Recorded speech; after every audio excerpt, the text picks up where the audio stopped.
नमस्कार विद्यार्थी मित्रांनो, मी विनोद मुंडे सर, संचालक यशवंत अकॅडमी, गोकुंदा किनवट. तुम्हा सर्वांचं आमच्या यशवंत अकॅडमी या युट्यूब चॅनलवर या ठिकाणी मी मनापासून स्वागत करतो.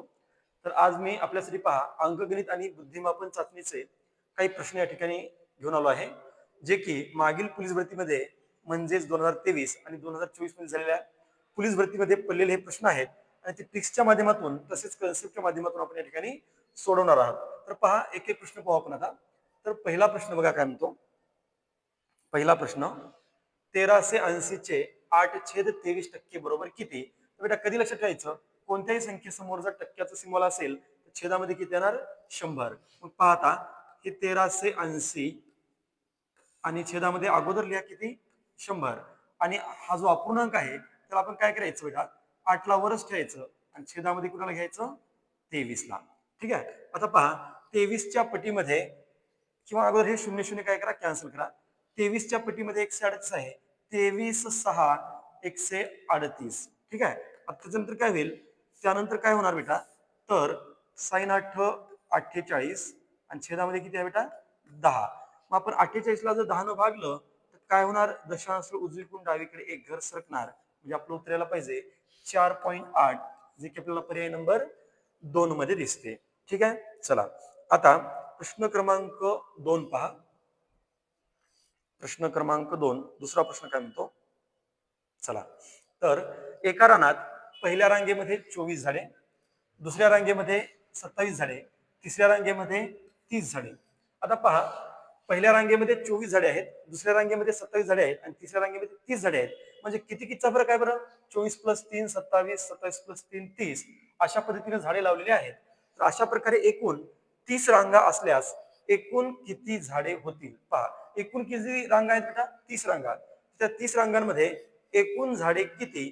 तर लक्षात ठेवा, आता एखाद्या वेळेस जर संख्यांमध्ये समान फरक असेल तर त्या संख्या संचाची आपण सरासरी कशी काढतो? पहिली संख्या अधिक शेवटची संख्या भागिले 2. चला मग आता पहिल्या रांगेमध्ये किती झाडे बेटा? 24 अधिक आता शेवटच्या रांगेमध्ये किती झाडे बघा कसं काढायचं. पहिल्या रांगेमध्ये 24 झाडे आहेत प्लस आता पहिल्या रांगेच्या समोर आणखी किती रांगा असतील? एकूण रांगा 30 आहेत. पहिल्या रांगेमध्ये 24 झाडे, आता आणखी समोर 29 रांगा आहेत. किती? 29 रांगा आहेत आणि प्रत्येक रांगेमध्ये कितीचा फरक आहे बेटा? 3चा. म्हणजे 3 ने संख्या वाढत आहे. म्हणजे 24 प्लस आता 3 9 27 ला 7 हातचे 2, 3 2 6 7 8 की झाले 87. आता यांची बेरीज करा. 7 आणि 4 11 ला 1 हातचे 1. ठीक आहे. 8 आणि 2 10, 10 आणि 1 11 म्हणजे 111. म्हणजे मला सांगा शेवटच्या रांगेमध्ये किती झाड असायला पाहिजे? 111. चला 100 किती? 11. मग बघा पहिल्या रांगेमध्ये 24 झाडं, पहिल्या रांगेत 24 झाडे अधिक शेवटच्या रांगेमध्ये 111 झाडे भागिले 2. आता याच्यामध्ये तुम्हाला काय मिळणार? तर त्या झाडांची सरासरी मिळणार आणि अशा एकूण किती रांगा आहेत? तर 30 रांगा आहेत. वरची बेरीज करा बरं किती येईल? वरची बेरीज जर केली बेटा आपण तर 24 अधिक 111 बरोबर 135 छेद 2 आणि गुणिले इकडे किती आहे? 30. चला आता 2 न आपण 30 ला भागलं, बे एक बे, एक उरला बे पंचे 10. त्यानंतर हा गुणाकार करा. 15 5 चा 75 ला 5 हातचे 7. 15 त्रिक 45, 45 आणि 7 52 ला 2 हातचे 5. 15 1 15, 15 आणि 5 20. म्हणजे त्या रांगांमध्ये 30 रांगांमध्ये एकूण किती झाडे असायला पाहिजे? तर उत्तर आहे त्याचं 2025. म्हणजे पर्याय नंबर किती दिसतो आपल्याला? 2 दिसतो. ठीक आहे. चला तिसरा प्रश्न घ्या. प्रश्न क्रमांक 3. प्रश्न तिसरा पहा काय म्हणतो. 40 मुलींच्या एका रांगेत जर कोमल तिच्या डावीकडे चौथ्या स्थानावर गेली तर तिचा क्रमांक डावीकडून रांगेमध्ये 10वा येतो. असे असल्यास स्वातीचा उजवीकडून क्रमांक काय असेल जर स्वाती कोमलच्या मूळ स्थानाच्या उजवीकडे तिसऱ्या स्थानावर असेल? आता पहा या रांगेमध्ये एकूण 40 मुली आहेत आणि या 40 मुलींच्या रांगेमध्ये या कोमलला जर तिच्या डावीकडे चौथ्या स्थानावर गेली तर तिचा क्रमांक डावीकडून 10वा येतो. बघा सरकावल्यास कोमल, आता काय बघा, सरकावल्यास केली तुम्ही, सरकावल्यास कोमल डावीकडून किती येते? सरकावल्यास कोमल डावीकडून किती येते बेटा? 10वी है ना. डावीकडून 10 येते. मला सांगा तिचं मूळ स्थान काय असेल? मूळ स्थान काय असेल कुणाचं? कोमलचं. कोमलचं मूळ स्थान काय असेल? तर डावीकडून किती असेल? डावीकडून किती असायला पाहिजे? तिला 4 घर सर्कल होतं, 4 जागा म्हणजे किती असतील? 14. ठीक आहे. बघा 40 मुलींच्या एका रांगेत जर कोमल तिच्या डावीकडे 4थ्या स्थानावर गेली तर तिचा क्रमांक डावीकडून 10वा येतो. मग सरकावल्यास कोमलचा डावीकडून किती क्रमांक येतो? 10वा. कुणीकडे सरकवलं होतं? डावीकडे. मग याचाच अर्थ तिचं मूळ स्थान हे डावीकडून किती असायला पाहिजे? 14वं. ठीक आहे. चला पुढं. असे असल्यास स्वातीचा उजवीकडून क्रमांक काय असेल जर स्वाती कोमलच्या मूळ स्थानाच्या उजवीकडे 3ऱ्या स्थानावर असेल? आता ही स्वाती कोमलच्या मूळ स्थानाच्या उजवीकडे 3ऱ्या स्थानावर आहे, म्हणजे आता ही जी स्वाती आहे ही स्वाती बेटा डावीकडून कितवी? ही स्वाती जी आहे ती डावीकडून किती असेल?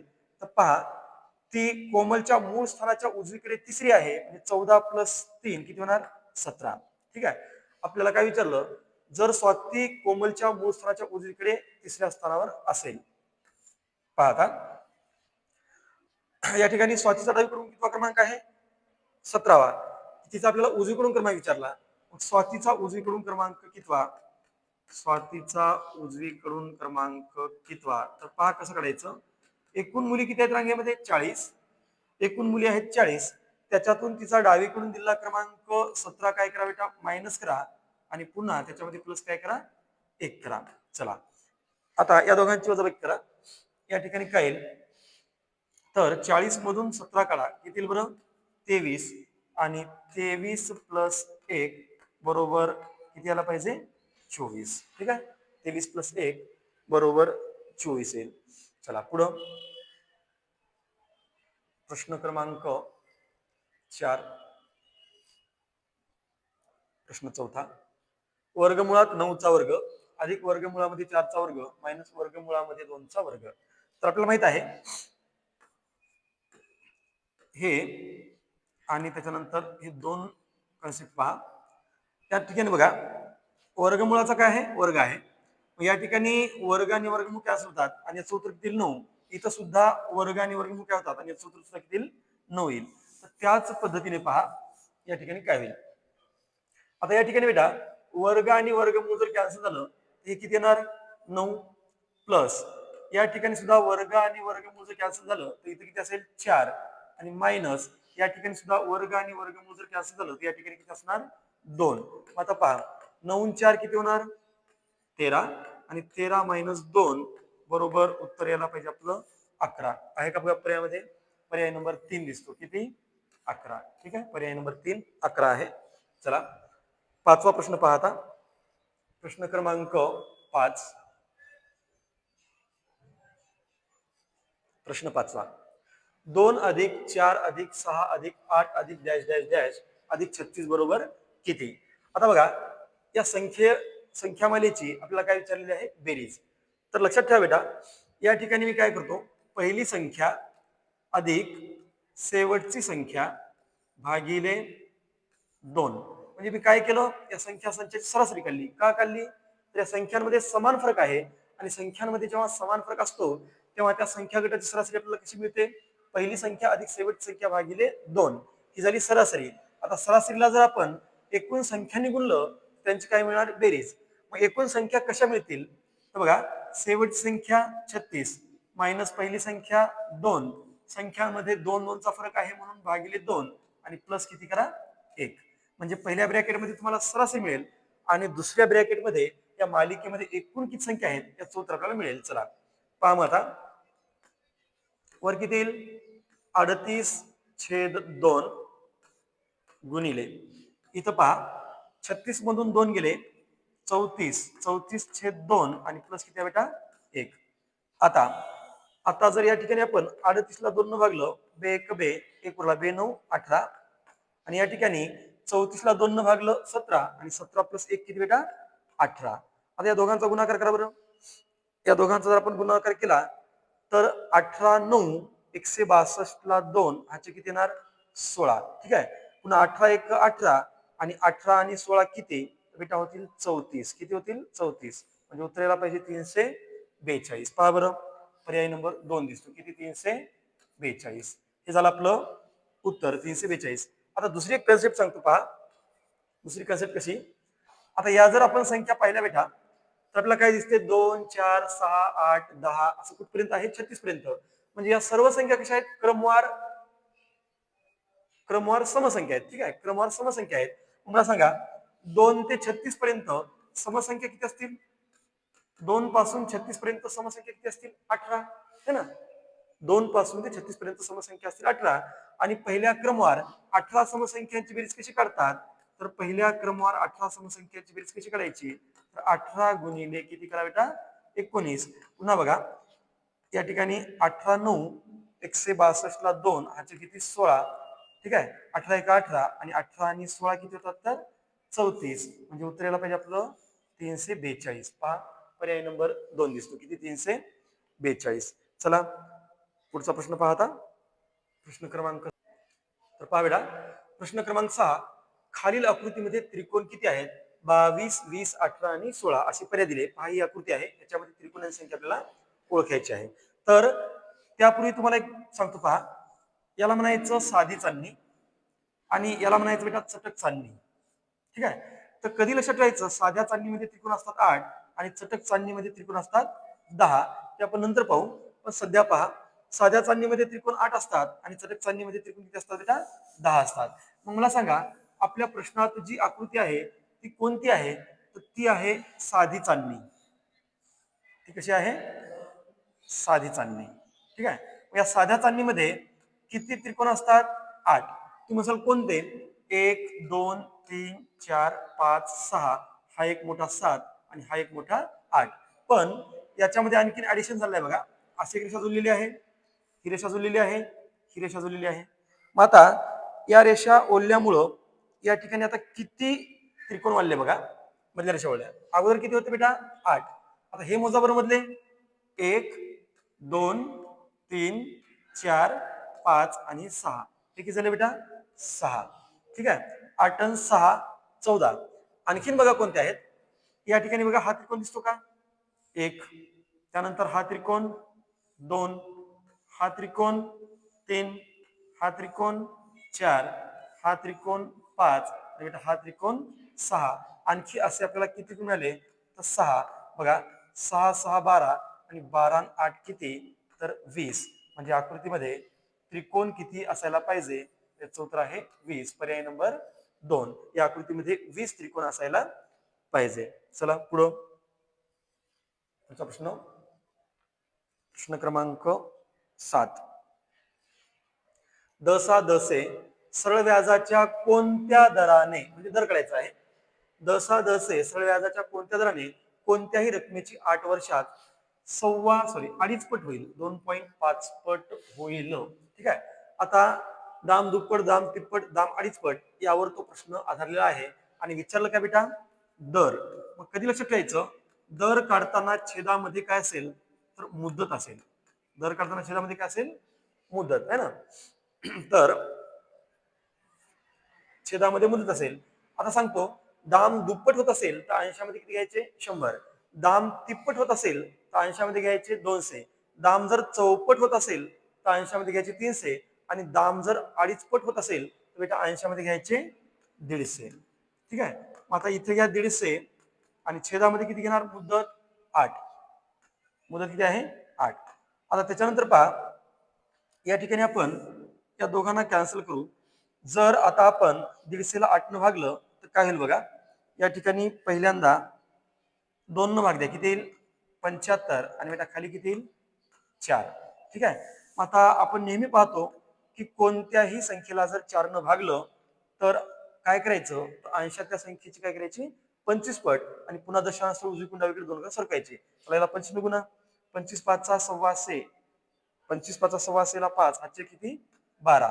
पुन्हा 25 7 पावणे 200 आणि 12 किती 187. आणि बेटा 2 पॉईंट इकडे सरकून द्यायचे. म्हणजे व्याजाचा दर किती असावा तर 18.75% असावा. का बरं 18.75%. पर्याय नंबर किती आहे 4 आहे.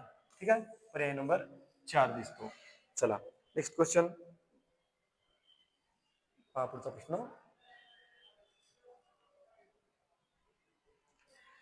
एका सांकेतिक भाषेत गाजर 591, सुगावा हा शब्द 547 आणि वानर हा शब्द 948 असा लिहितात. तर हाच याच भाषेमध्ये सूरज हा शब्द कसा लिहावा? आता या ठिकाणी लक्षात घ्या, इथं बघा गाजर याच्यामध्ये बघा पहिल्यांदा गा शब्द आहे आणि इथं काय बेटा 5 आहे. इथं सुद्धा इथं सु शब्द आहे आणि इथं 5 आहे. पहा इथं गा साठी 5 दिसते आणि इथं सु साठी 5 दिसते. मग याच्यावरून समजून घ्यायचं की या ठिकाणी अक्षरांसाठी अंक सांकेतिक भाषेमध्ये अंक वापरले आहेत, पण त्यांचा क्रम सारखाच असेल असे नाही. चला मग काय करायचं पहा, पहिल्यांदा गाजर हा शब्द लिहा, त्याचा संकेतांक किती आहे 591. त्यानंतर सुगावा आणि सुगावाचा संकेतांक काय बेटा 500 किती 47 आणि त्यानंतर वानर वानर याचा संकेतांक काय आहे तर 948. मग बघा आता या ठिकाणी काय करायचं, कॉमन काढा. इथं गा शब्द आहे, इथं गा शब्द आहे, इथं कॉमन काय बेटा 5 म्हणजे गाचा संकेतांक काय असेल 5. ठीक आहे. आणखी बघा या ठिकाणी आणखीन र आहे, या ठिकाणी पण कॉमन र आहे. इथं र इथं र, इथं पण 9 आहे, इथं पण 9 आहे. याचा अर्थ रचा संकेतांक काय असायला पाहिजे 9. आणखी बघा बरं या ठिकाणी वा आहे, या ठिकाणी वा आहे, इथं ही 4 आहे, इथंही 4 आहे, म्हणजे वाचा संकेतांक काय असेल बेटा 4 असेल. ठीक आहे. आता मला सांगा या ठिकाणी ज शिल्लक, या ठिकाणी एक शिल्लक, म्हणजे जचा संकेतांक काय असायला पाहिजे 1. या ठिकाणी सु शिल्लक, या ठिकाणी 7 शिल्लक, या ठिकाणी बेटा सुचा संकेतांक काय असायला पाहिजे 7 आणि या ठिकाणी न शिल्लक आणि 8 शिल्लक, म्हणजे न चा संकेतांक काय असायला पाहिजे 8. तर याच भाषेमध्ये आपल्याला कोणता शब्द लिहायचा होता? सूरज हा शब्द लिहायचा होता. मला सांगा सु साठी काय आहे 7, सु साठी आहे 7, र साठी आहे 9 आणि ज साठी आहे बेटा 1. म्हणजे आपलं उत्तराला पाहिजे 791. बघा पर्याय नंबर 4 मध्ये आहे किती 791. ठीक आहे. चला पुढचा प्रश्न पाहता, प्रश्न क्रमांक 9. प्रश्न क्रमांक 9. 3 ने भाग जाणाऱ्या एकूण 2 अंकी संख्या किती? पहा 3 ने भाग जाणाऱ्या एकूण 2 अंकी संख्या. 2 अंकी म्हणजे काय तर बेटा 10 ते 99 है ना, 10 ते 99 पर्यंतच्या संख्या कशा असतात 2 अंकी असतात. आपल्याला काय विचारलं 3 ने भाग जाणाऱ्या एकूण 2 अंकी संख्या किती? मग त्या संख्यांमध्ये कसा फरक असेल बरं 3 चा. तर बघा 3 ने भाग जाणाऱ्या 2 अंकी संख्या कशा काढायच्या सांगा. शेवटची 2 अंकी 99 मायनस पहिली 2 अंकी 3 ने भाग जाणारी 12 भागिले 3 ने भाग जाणार ना, याच्यामध्ये 3 चा फरक आहे भागिले 3 आणि पुन्हा प्लस काय करा बेटा 1. पहा शेवटची संख्या मायनस पहिली संख्या भागिले 3 प्लस 1. 3 ने का भागलं कारण 3 ने भाग जाणारे आहेत. आता हे सोडून घ्या किती संख्या असतील ते मिळेल. आता आपण या 99 मधून 12 मायनस करू. 9 मधून 2 गेले 7, 9तून 1 गेला 8, छेदामध्ये आहे बेटा 3 आणि इकडे आहे प्लस 1. चला 3 दोन्ही 6, 2 उरले 3 9 27 आणि पुन्हा प्लस 1 29 प्लस 1 किती व्हायला पाहिजे तर 30. चला मग 3 ने भाग जाणाऱ्या एकूण 2 अंकी संख्या किती असायला पाहिजे तर पहा पर्याय नंबर 1 दिसतो. किती असायला पाहिजे तर 30 संख्या असायला पाहिजे. चला नेक्स्ट क्वेश्चन घ्या. प्रश्न क्रमांक 10. प्रश्न क्रमांक किती 10वा. आता हा जो प्रश्न आहे तो कॅलेंडरचा आहे बेटा. पूजा हिचा जन्म रविवारी 1 डिसेंबर 1992 रोजी झाला, तर तिचा 3रा वाढदिवस कोणत्या वारी असेल? आता पूजा नावाची मुलगी आहे बेटा आणि हिचा जो जन्म झाला तो झाला 1 डिसेंबर 1992 ला तिचा जन्म झाला आणि वार कोणता होता बरं जन्माच्या दिवशी? बघा रविवार होता है ना. कोणता वार होता? रविवार होता. जन्माच्या दिवशी रविवार होता. तर तिचा कितवा वाढदिवस विचारला आपल्याला? 3रा वाढदिवस. चला मग आता तिचा 3रा वाढदिवस. मग जन्म जर 92 ला बेटा तर पहिला वाढदिवस कधी 93, दुसरा 94 आणि तिसरा जो वाढदिवस आहे तो कधी येणार तर 95. आणि आता कधी लक्षात ठेवायचं आपण जेव्हा डायरेक्ट 1 वर्ष जंप मारतो म्हणजे 1 डिसेंबर 1992 पासून 1 डिसेंबर 1993 ला आपल्याला जायचं आहे. जेव्हा आपण डायरेक्ट 1 वर्ष जंप मारतो तेव्हा जंप मारताना जर आपण 28 चा महिना क्रॉस केला तर बेटा बाकी 1 घ्यायची आणि आपण 29 दिवसाचा महिना जर क्रॉस केला फेब्रुवारी तर बाकी 2 घ्यायचं. चला मग आता मला सांगा, आपण निघालो कुठून? 1992 ही लीप वर्ष आहे, पण निघालो 1 डिसेंबर 1992 आणि चालू 1 डिसेंबर 1993. म्हणजे या एका वर्षाच्या कालखंडामध्ये आपण जो बेटा फेब्रुवारी महिना क्रॉस केला तो 28 दिवसाचा आहे. मग या ठिकाणी किती घ्या? 1. आता 1993 पण साधं वर्ष आणि 94 पण साधं. साध्या वर्षातून साध्या वर्षामध्ये जर तुम्ही जात असाल तर या ठिकाणी नक्कीच तुम्ही फेब्रुवारी महिना 28चाच ओलांडला असेल. त्यानंतर 94 पण साधं आणि 95 पण कसं आहे? साधं. म्हणजे इथं सुद्धा तुम्ही फेब्रुवारी महिना 28चाच ओलांडला असेल. मला सांगा, आता या ठिकाणी एक्स्ट्रा दिवसांची बेरीज किती आली? एक्स्ट्रा दिवसांची बेरीज किती येणार? 1+1+1 बरोबर किती येणार? 3. आपलं उत्तर काय? तर रविवार प्लस 3 करा, सोमवार मंगळवार आणि काय यायला पाहिजे बेटा? बुधवार यायला पाहिजे. बघा बरं, पर्यायामध्ये आहे का बुधवार? पहा, मंगळवार सोमवार गुरुवार बुधवार, पर्याय नंबर किती दिसतो? 4. म्हणजे तिचा तिसरा वाढदिवस, कुणाचा? पूजाचा तिसरा वाढदिवस हा बुधवारी यायला पाहिजे. चला नेक्स्ट घ्या तुमचा प्रश्न.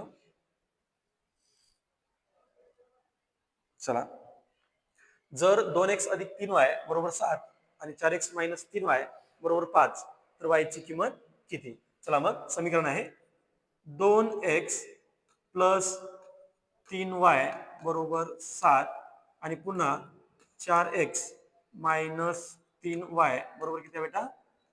5. चला, आता आपण काय करू, याला समीकरण 1 म्हणू आणि याला समीकरण 2 म्हणू. आता दोन्हीची आपण बेरीज करू. समीकरण 1 आणि समीकरण 2 ची बेरीज करू.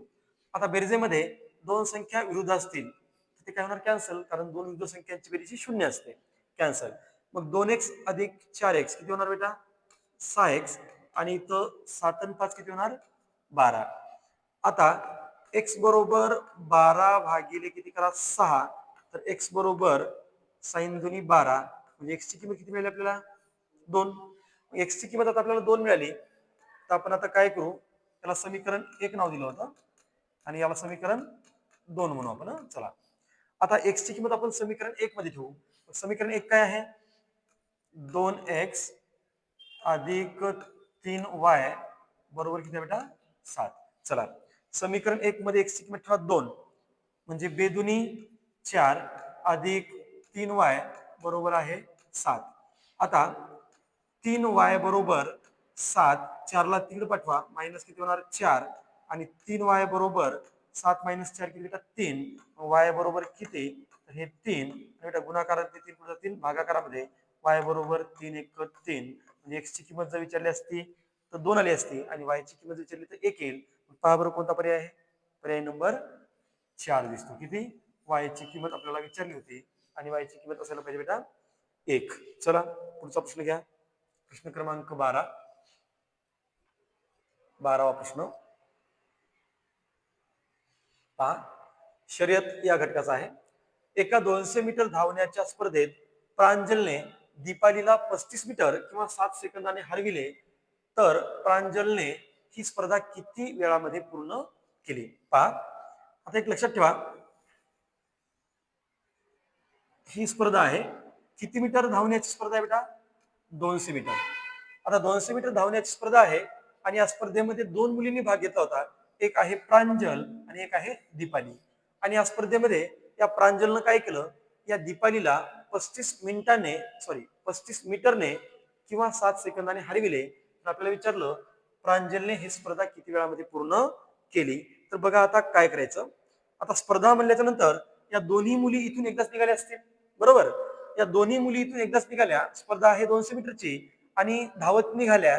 बेटा कोण जिंकलं स्पर्धा? प्रांजल. म्हणजे पहिल्यांदा कोण जाऊन पोहोचलं समोर? प्रांजल. आणि प्रांजलनं कुणाला हरविलं? या दीपालीला हरविलं आहे ना. मला सांगा कसं हरवलं बरं? या प्रांजलनं या दीपालीला 35 मीटरने हरविले. किती मीटरने? 35 मीटरने. किंवा कसं हरवलं? 7 सेकंदाने. म्हणजे जेव्हा इथून प्रांजल इथं जाऊन पोहोचली तेव्हा विजय बिंदूपासून किंवा विजय स्थानापासून ही दीपाली किती मीटर दूर होती? 35 मीटर. मला सांगा दोघी एकदाच निघाल्या होत्या. मग दोघी जर एकदाच निघाल्या असतील तर इथून इथपर्यंत जाण्यासाठी प्रणालीला जेवढा वेळ लागला तेवढाच वेळ इथून इथं जाण्यासाठी कुणाला लागला? दीपालीला.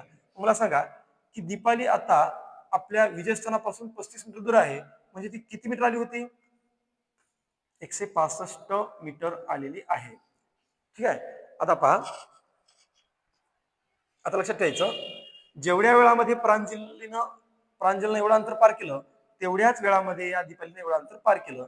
मग दीपालीला 165 मीटर अंतर पार करण्यासाठी लागणारा वेळ म्हणजेच प्रांजलला लागणारा वेळ. पहा आता या ठिकाणी ही जी दीपाली आहे ती 35 मीटर अंतर किती सेकंदामध्ये पार करते? 7 सेकंदात. तर ती 165 मीटर अंतर किती सेकंदात पार करेल? ठीक आहे, चला सोडवा आता. काय येईल? 165 गुणिले 7 आणि भागिले किती घ्या बेटा? 35. पहा मग, 7 1 7, 7 5 35, पुन्हा 5 त्रिक 15, एक उरला 5 त्रिक 15 आणि 33 1 33 सेकंद. किती? 33 सेकंद. म्हणजे प्रांजलने ही स्पर्धा किती सेकंदामध्ये पूर्ण केली असेल? त्याचं उत्तर येईल पर्याय नंबर 3, 33 सेकंद. पुन्हा एकदा बघा, प्रांजलला इथून इथपर्यंत जाण्यासाठी लागणारा वेळ म्हणजे थोडक्यात बघा, प्रांजलला 200 मीटर जाण्यासाठी जो वेळ लागला तोच या दीपालीला 165 मीटर जाण्यासाठी लागला. मग दीपालीला 165 मीटर जाण्यासाठी किती लागला? 33. म्हणजेच प्रांजलला 200 मीटर जाण्यासाठी किती वेळ लागला? 33 सेकंद लागला. चला पुढं प्रश्न क्रमांक 13. 10%, 20%, 25% क्रमागत सूट दिली तर एकूण सूट किती? बघा, म्हणजे अनुक्रमे सूट दिली. पहिल्यांदा सूट किती दिली बेटा? 10%. पुन्हा दुसरी सूट किती आहे? 20% आणि तिसरी सूट किती आहे? 25%. अशी क्रमागत सूट दिली तर एकूण सूट किती असं आपल्याला विचारलं. आता तुम्हाला सांगतो, ही 100 रुपयाची वस्तू आहे. ठीक आहे, 100 रुपयाच्या वस्तूवर पहिल्यांदा बेटा 10% सूट दिली. सांगा, 100 रुपयाच्या वस्तूवर पहिल्यांदा 10% सूट दिली म्हणजे किती होणार? 90. ठीक आहे, 100चे 10% 10, त्याच्यातून मायनस करा 90. आता पुन्हा दुसरी सूट किती दिली? 20%. पहिल्यांदा 10% सूट दिली म्हणजे 100ची वस्तू तर 90 झाली. आता पुन्हा किती दुसरी सूट? 20%. मग 90चे 20% म्हणजे किती? 18. 90चे 20% म्हणजे 18. म्हणजे इथे किती करत आता? 72. 90 मधून 18 गेले 72. पुन्हा तिसरी सूट किती दिली? 25%. मग तिसरी सूट जर 25% म्हणजे काय? तर 72 मधून 72चे 25% म्हणजे किती? 18 मायनस करा. किती येईल बरं? 54. म्हणजे इथे किती येणार आता? 54. चला बघा, पहिल्यांदा 10% सूट दिली म्हणजे 100ची वस्तू 90ला मिळणार. पुन्हा 20%ची सूट म्हणजे 90चे 72 आणि पुन्हा 25%ची सूट म्हणजे 72चे किती झाले? 54. म्हणजे आता 100ची वस्तू आपल्याला कितीला मिळाली? असं सूट देत देत 54ला मिळाली. आपल्याला विचारलं काय? तर एकूण सूट किती? आपला आन्सर काय? तर आन्सर काय? 100 मधून किती मायनस करा? 54 मायनस करा. 100 मायनस 54 किती होत असतं? 46%. एकूण सूट किती यायला पाहिजे? 46%. पर्याय नंबर किती आहे? 4. पर्याय नंबर 4 आहे 46%. चला पुढं.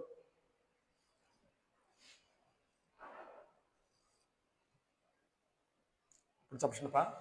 गणेशचा पगार सुनील पेक्षा 25%ने जास्त आहे तर सुनीलचा पगार गणेश पेक्षा किती टक्क्याने कमी आहे? आता आपण दोन पद्धती पाहू. पहिली पद्धत बघा, गणेशचा पगार सुनील पेक्षा 25%ने जास्त आहे. कुणाचा? गणेशचा पगार सुनील पेक्षा 25%ने जास्त आहे. ठीक आहे, या ठिकाणी मी यस आणि या ठिकाणी काय लिहितो बेटा? जी. कुणाचा पगार जास्त आहे? गणेशचा पगार सुनील पेक्षा. सुनीलचा पगार मी किती मानला? 100 आणि गणेशचा पगार सुनील पेक्षा 25%ने जास्त आहे. याचा किती असणार? 125. गणेशचा पगार सुनील पेक्षा 25% जास्त आहे तर सुनीलचा पगार गणेश पेक्षा किती टक्क्याने कमी आहे? हा सुनीलचा पगार गणेश पेक्षा किती टक्क्याने कमी आहे? मग 125 वर किती कमी आहे? 125 वर किती कमी आहे? सुनीलचा पगार गणेशच्या पगारापेक्षा किती टक्के कमी आहे? 125 वर किती कमी बेटा? 25. तर 100वर किती? मग काय होईल पहा आता? 25 चोक 100, 25 पाचा 125, पुन्हा 5 5 25 आणि 5 चोक 20. किती टक्के कमी असायला पाहिजे बेटा? 20%. पहा बरं पर्याय. पर्याय नंबर किती दिसतो आपल्याला? 2. किती टक्के कमी असायला पाहिजे? तर 20%. आता या प्रश्नामध्ये एक शॉर्टकट सांगतो. 100 गुणिले टक्के आणि छेदामध्ये 100+%. 100+%. म्हणजे छेदामध्ये अंशामध्ये 100 गुणिले 100 असेल, पण छेदामध्ये प्लस किती घ्यायचं आणि मायनस किती घ्यायचं. शेवटचा शब्द जर किती टक्के कमी आहे असं म्हणलं तर प्लस घ्यायचं, आणि शेवटचा शब्द जर किती टक्के जास्त आहे म्हणलं त्या ठिकाणी काय घ्यायचं, मायनस घ्यायचं. चला मग आता या ठिकाणी आपण किती ठेवू, 100 गुणिले 100 म्हणजे काय, 100 गुणिले, प्रश्नामध्ये किती टक्के सांगितले, 25, आणि 100 अधिक 100 म्हणजे 100 अधिक 25 किती होणार बेटा, 125. पाहता 25 एक 25, 25 पाचचा 125, पुन्हा 5 दुनी 10, आणि समोरचा एक 0, आणि शेवटी 20 एक 20%. ठीक आहे, आपलं उत्तर केलं पाहिजे 20%. पर्याय नंबर 2 आहे. चला नेक्स्ट घ्या पुढचा प्रश्न. 3 2 1 4 6 5 9 8 7 या संख्येतील सर्व अंक चढत्या क्रमाने लिहिल्यास किती अंकांची सुरुवातीची जागा व नंतरची जागा कशी असेल, समान असेल. मला सांगा चढता क्रम म्हणजे काय बरं. चढता क्रम म्हणजे लहानाकडून मोठ्याकडे. आता बघा 32 14 65 9 8 आणि 7. आता आपल्याला काय म्हणते, या संख्येतील, ही संख्या आहे, या संख्येतील सर्व अंक चढत्या क्रमाने लिहिल्यास किती अंकांची सुरुवातीची जागा व नंतरची जागा कशी असेल, समान. सांगा बरं. आता चढता क्रम म्हणजे लहानाकडून मोठ्याकडे. इथं काय लिहायला लागेल का, 1 2 3 4 5 6 7 8 आणि 9 है ना. चढता क्रम मानला तर आता कोणत्या अंकांची सुरुवातीची जागा आणि नंतरची जागा समान आहे बघा. हे बघा 2 ची आहे, त्यानंतर बघा आणखी कुणाची जागा आहे, 4 ची पण दिसते, त्यानंतर बघा आणखी कुणाची आहे, 8 ची पण दिसते. मग किती अंकांची सुरुवातीची आणि नंतरची जागा समान असेल, तर 2 4 8 अशा 3 अंकांची सुरुवातीची जागा आणि नंतरची जागा ही कशी असली पाहिजे, तर सारखी असली पाहिजे. ठीक आहे. चला हा शेवटचा प्रश्न पहा. आता शेवटचा एक प्रश्न घेऊ आपण. एका वस्तूची किंमत 20% ने कमी केली तिच्या मूळ खरेदी किमतीवर आणण्यासाठी. एका वस्तूची किंमत 20% कमी केली तिच्या मूळ खरेदी किमतीवर आणण्यासाठी त्या वस्तूची किंमत किती टक्क्याने वाढवावी लागेल. ठीक आहे. आता बघा की एका वस्तूची किंमत किती टक्क्याने कमी केली, 20% कमी केली, तर तिच्या मूळ खरेदी किमतीवर आणण्यासाठी त्या वस्तूची किंमत किती टक्के वाढवावी लागेल. मग बघा आताच आपण एक सूत्र पाहिलं होतं, 100 गुणिले टक्के आणि भागिले 100. आता इथं मायनस घ्यायचं का प्लस, वाढवावी लागेल म्हणजे मायनस, कमी शब्द आला तर प्लस, आणि जास्त किंवा वाढवावी लागेल असं आला तर काय करायचं, मायनस. चला मग काय होईल आता, 100 गुणिले 20, आणि त्यानंतर 100 मायनस 20 म्हणजे किती होणार बेटा, 80. 20 एक 20, 20 चौक 80, आणि त्याच्यानंतर आपण जर 100 ला 4 न तोडलं, 4 दुनी 8, 2 उरले 4 पंचे 20, किती होणार मग 25 एक 25. तर उत्तर किती यायला पाहिजे, 25%. पर्याय नंबर 3 दिसतो, किती, 25%. तर विद्यार्थी मित्रांनो, तुम्हाला आमचा हा आजचा व्हिडिओ जर आवडला असेल तर आमच्या यशवंत अकॅडमी या युट्यूब चॅनलला लाईक, शेअर आणि सबस्क्राईब करायला मात्र विसरू नका. धन्यवाद.